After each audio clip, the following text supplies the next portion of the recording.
It was the kidnapper. You son of a bitch! Where's my wife? Enough horseplay, Wake. You deliver the manuscript, and you can have your woman back. Simple as that. I don't... Listen. I'm gonna need time to finish it. I still need to write the ending. I need... a week. It's not done? I need a week. 2 days. The old Bright Falls coal mine is nearby. You can find it easy, city boy. The main building, there at noon. You bring the manuscript, you'll get your wife. If not, well, get me? Yes, I get you.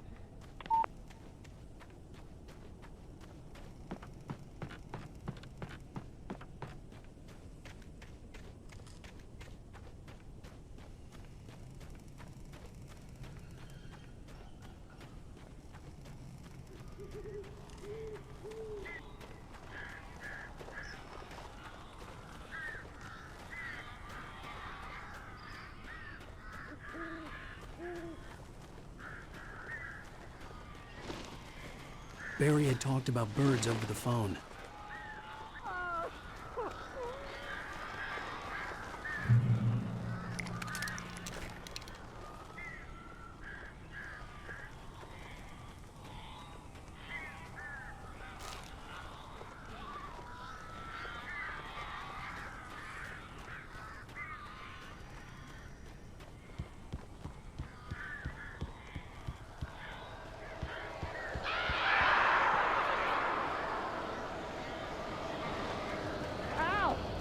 I am so glad you're here. A couple of them got in here before I blocked the chimney. This isn't normal.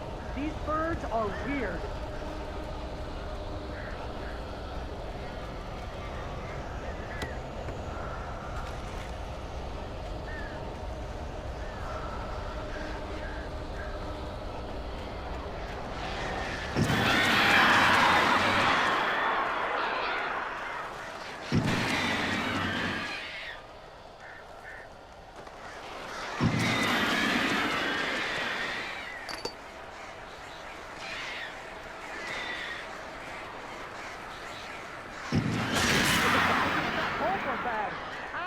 Go away, please! The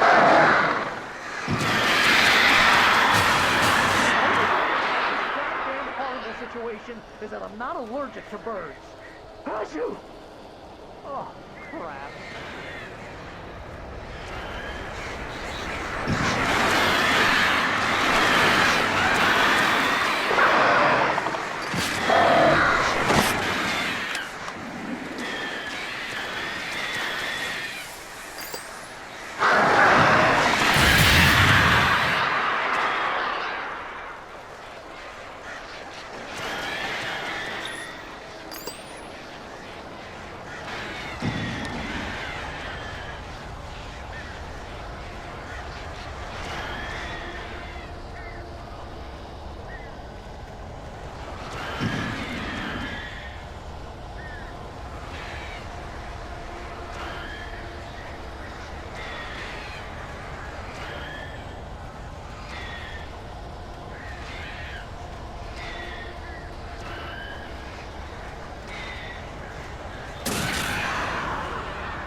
You can open the door now. They're gone.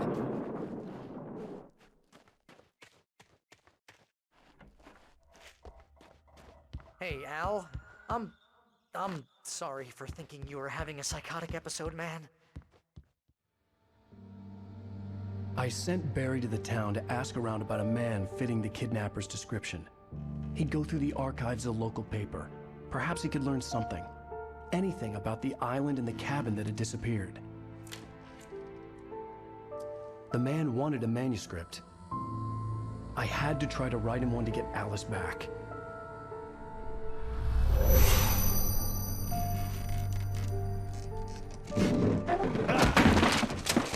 For me, the supernatural had always been nothing but a metaphor for the human psyche, a tool to use in writing fiction. Now, it was happening for real, and I couldn't put a single word on paper.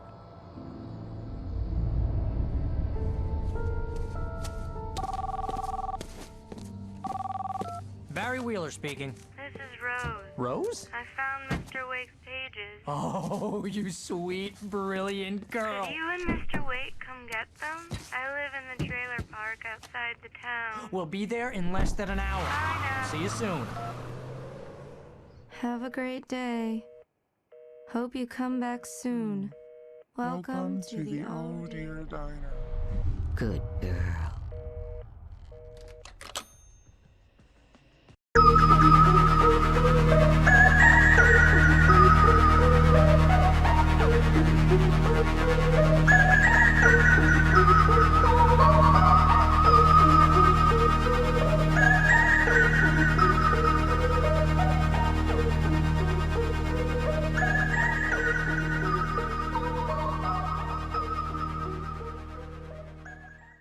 Has been kidnapped. Alan, please help me. Alice? You'll do exactly what I say if you ever want to see your wife again. I can't tell anyone except my agent Barry. Damn it, Barry, they'll kill her. You're my best friend, and I'm worried that you're not right in the head. The ransom is a manuscript I supposedly wrote that's coming true before my eyes. It happened just the way it was on that page. So dark. I have found only a few scattered pages. I want the entire manuscript. The deadline is in 2 days. I found Mr. Wake's pages.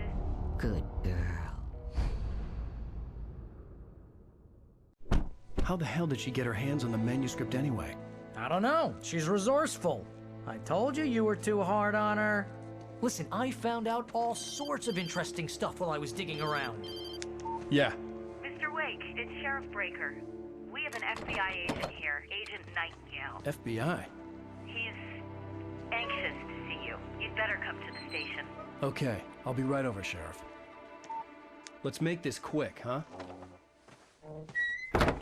Help you folks? Name's Randolph. I'm the manager. We're looking for Rose. Works as a waitress down at the diner. Rose, sure. Nice girl. Who wants to know? I'm Alan Wake. The writer, huh? I heard on the radio you were visiting. Well, I'll show you her trailer. That Rose, she's a nice girl. Always pays her rent on time. As I was saying, Al, I found all sorts of weird stuff from the local newspaper's archives. This place is crazy. Disappearances, mysterious deaths, urban legends come true, and get this, most of this stuff takes place around Cauldron Lake. Well, you ain't wrong, mister. The Indians thought the lake was a doorway to the underworld. I'm the God-fearing type myself. I don't hold with that sort of thing. Yeah, okay. Anyway, there was an island there owned by a guy called Thomas Zane. Now, some of the articles I found about him make him out to be a famous writer, but I ran a bunch of searches, couldn't find a single thing he wrote. Zane was heavily into diving, so much so that the place came to be called Diver's Isle. But the volcano under the lake erupted in 1970, and Zane went down with the island. Yeah, how about that? It was there in the morning, as if it had fallen from the sky. But it would take a tornado to lift something like that. We're damn lucky it didn't crush any of the trailers.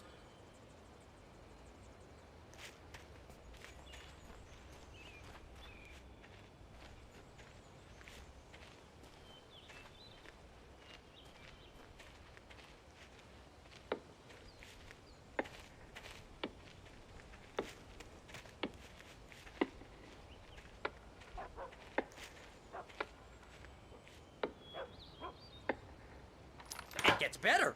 A local girl, Barbara Jagger, drowned in Cauldron Lake just a week earlier. They were lovers. Sure, Jagger's a local spook story. The Scratching Hag comes for you in the dark. Childish stuff like that. Anyway, Al, I'm just getting to the best part. All of the articles about this stuff were written by Cynthia Weaver. I asked around, and she's that crazy bag lady you met. What, the lamp lady? She can be a little loopy, but she's not homeless or anything. Yeah, anyway, she knew both Jagger and Zane before they both died, and she had some kind of a breakdown.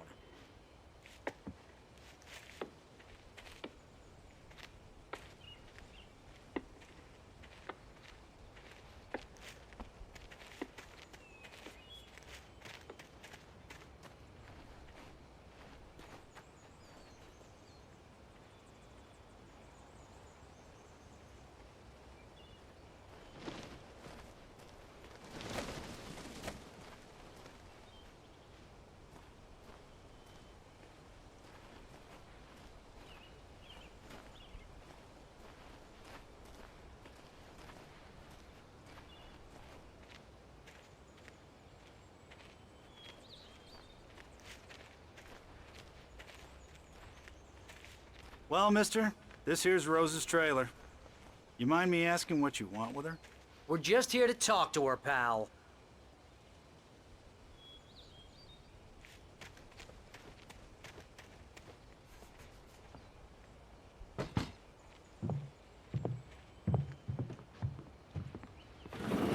Welcome to... Oh dear, Mr. Wake. I'm so glad you're here. Rose, you have my manuscript? Oh. Oh yes. Yes.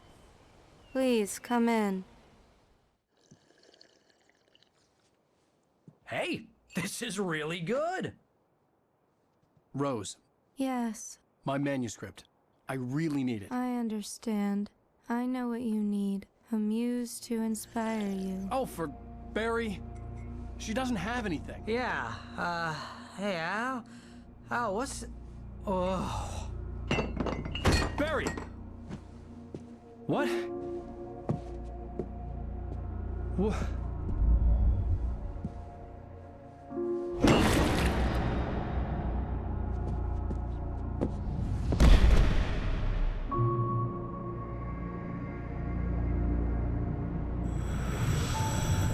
It's coming for you, hiding in my barber's skin. I'm too weak to stop it. You must turn the lights on. I promised I'd come visit you and your lovely wife. You must finish what you started. I insist. You must turn the lights on. Turn the light on. Back to work, boy.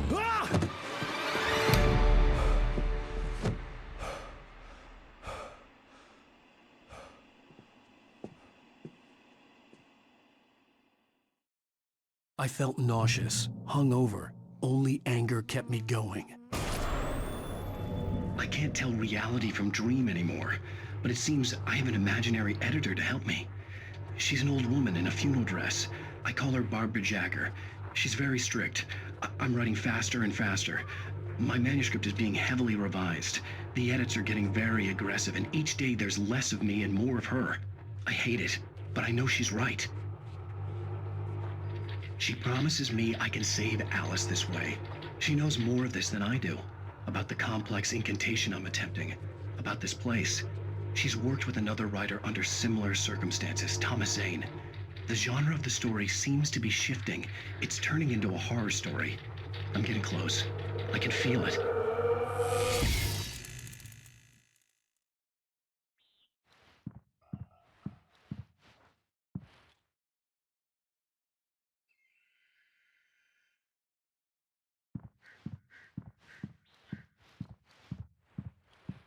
Rose took a day from me. I had less than 12 hours left to meet the kidnapper. All I could do was get Barry into the car, work something out once I got on the road. Barry was out of it. He was way too heavy to carry. You're right. I deserve more money. I'm so handsome. Welcome to the Oh Dear Diner. What can I get you today? Coffee?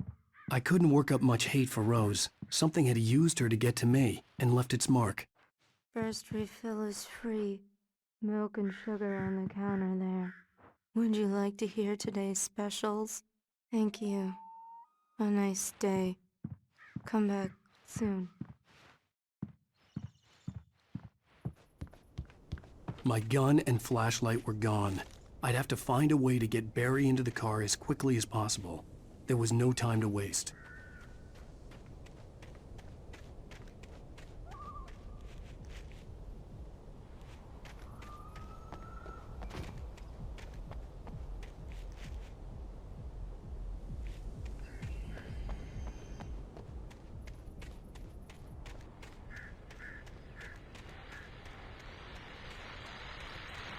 I just stepped outside to catch a breath of fresh air, and let me tell you, the weather's getting heavy. Nights like this make me especially glad I'm here talking to you and not home in bed. Once the weather takes a turn like this, I can't sleep at all. It's all tangled bed sheets and dark thoughts, punctuated by the occasional plunge into nightmare. Is it just me? Well, perhaps it is. But I hope I can make the night a little bit easier to get through. Caller, you're on KBF FM. Hey, Pat, it's Walt Snyder. What's on your mind, Walt? Well, I ain't the way you are, but, well, I can't sleep either, you know? I just been staring out the window here, trying to make sense of it all, but, I ain't been drinking either, you know? I just... Well, you sound like a man with a problem, Walt. I had argument with Danny. You know Danny, and, then I got in trouble with the law, you know, and, I'm just, well... I heard something like that, Walt. Yeah, well, you know, Danny's my best friend, and, they let me out on bail today. And now I'm just alone here at the window, you know, waiting. Man, and there's something in the air tonight, man. I was just outside looking up at the sky above our broadcast tower thinking the same thing. What are you waiting for, Walt? I don't know. You know, something's gonna happen. You know, I think I better go. Well, Walt, maybe... No, thanks, Pat. Well, good luck to you, Walt. Hang in there. Let's take a little break, folks. This weather's really something else, huh?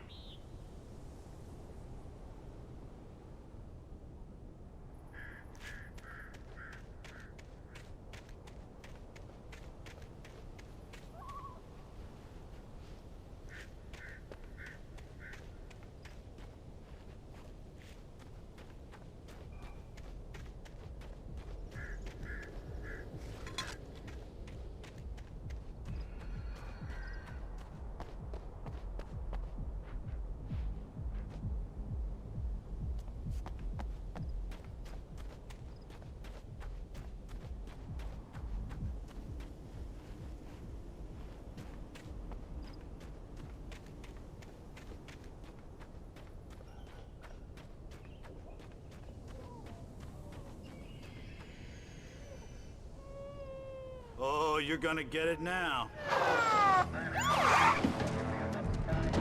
God knows what you've done to that poor girl. This is Agent Nightingale, FBI! Get him up, Hemingway! You're under arrest! You move a muscle, I'll unload right in your goddamn face! Stay right where you are, Spillane!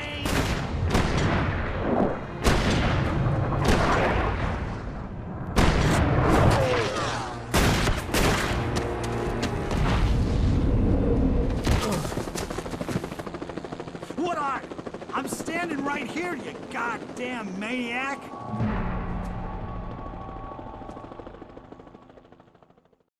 I hated to leave Barry behind, but there was no way I'd miss my appointment with the kidnapper. Give it up, Mr. Wake! Come on! Make it easy on him! Get after him! Don't let him get away! Move it! Move it! Move it! I'll have your chance if you let him get away!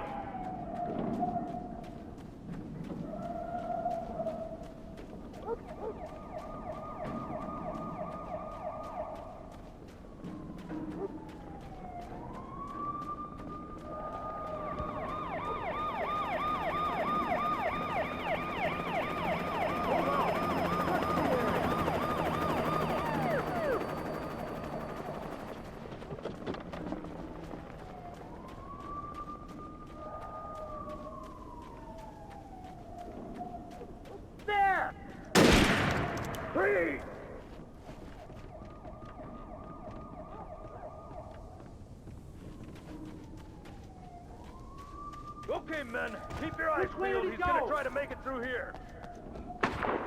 This way! Damn! Whoa! Stop! He's right there!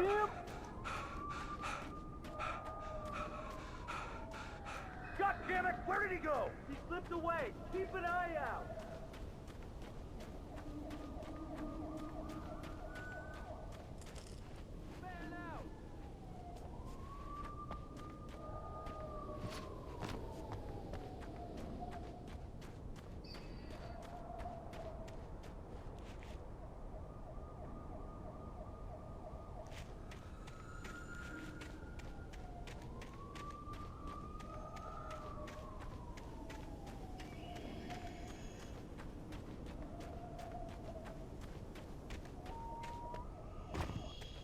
gone! Come on, guys! We need to head him off!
Search the area!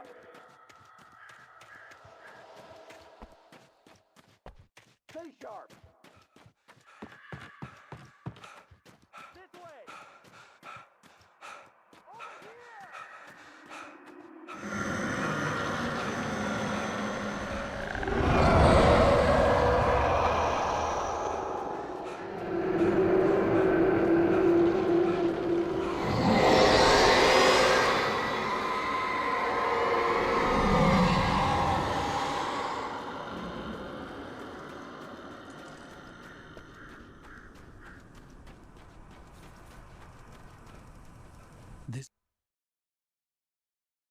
Mr. Randolph liked Rose. That little smile she had. How she was still sweet when life had tried so hard to make her bitter. It wasn't any of his business what she did in her trailer. But those strangers, the writer and his smart-ass sidekick, looked like trouble. And they'd been in there for hours, way past her normal bedtime. He reached for the phone and called the sheriff's station. Horror was everywhere I went, circling me. The cops didn't stand a chance. They were after a writer, not a monster.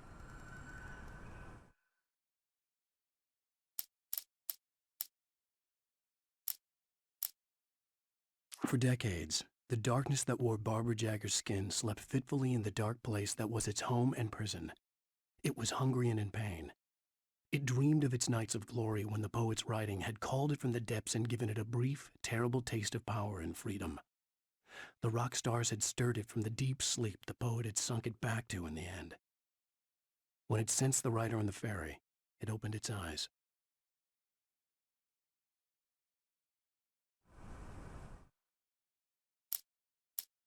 Rose didn't know how the strange old lady got in her trailer, and she looked wrong somehow. The woman showed her teeth in an approximation of a smile and traced a finger down Rose's cheek. "Pretty girl," she said. Rose felt as if she was falling asleep, but her knees didn't buckle. The crone spoke in a whisper, her words ice cold and dark in Rose's ear.